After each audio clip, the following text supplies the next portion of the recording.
আজ কম্পিউটার দিয়ে সুন্দর একটা দৃশ্য আঁকবো। সবাই সুন্দরভাবে দেখেন।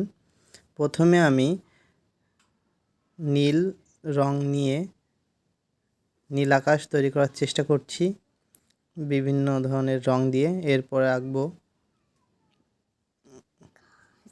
একটি তালগাছ। আমি কালো রঙের তালগাছ আঁকার চেষ্টা করছি।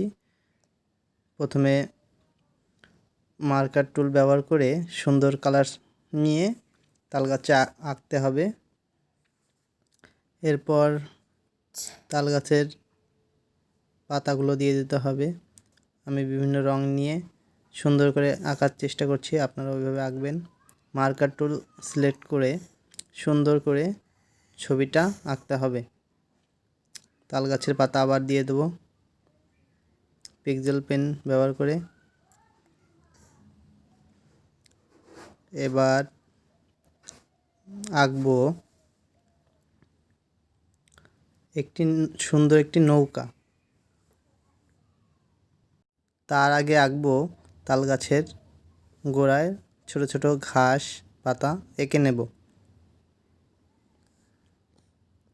আঁকার জন্য আমরা পিক্সেল পেন ব্যবহার করছি এবং কালারটা অবশ্যই কালো কালারের নিয়ে নিতে হবে। এরপর একটা কচু পাতা আঁকবো। কালারটা দিয়ে দিচ্ছি কলা পাতা কালার। এখানে রং নিয়ে সবুজ কালার দিয়ে ঘাস এঁকে নেব।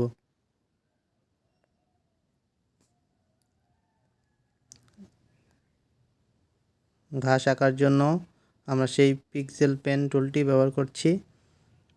এভাবে মাউস দিয়ে ঘুরিয়ে ঘুরিয়ে ঘাসটা এঁকে নিতে হবে।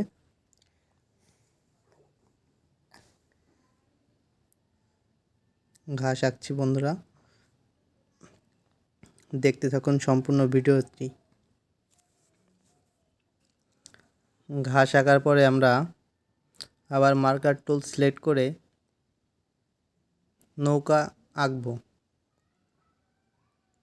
কালো কালারটা ব্যবহার করতেছি। এরপরে সুন্দর করে নৌকা এঁকে নেব। সুন্দর হয়েছে নৌকাটা।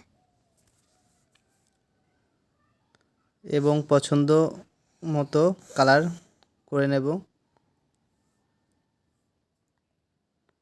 এবং সুন্দর করে নৌকার গুলোয়ের শেপগুলো এঁকে নেব।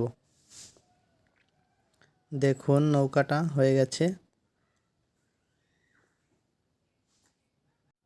এরপর আমরা কুলের পাড়ের ছবিটা আঁকছি।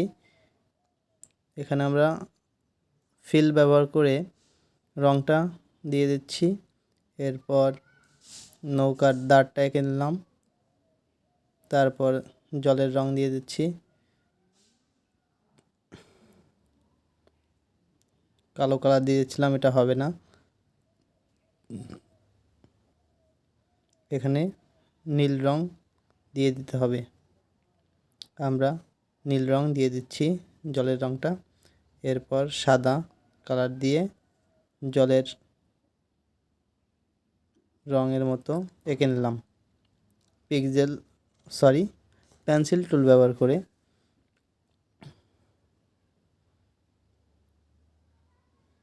এবার গ্রামের দৃশ্যের মতো ছোট ছোট অংশ গাছপালার মতো দিয়ে দেব।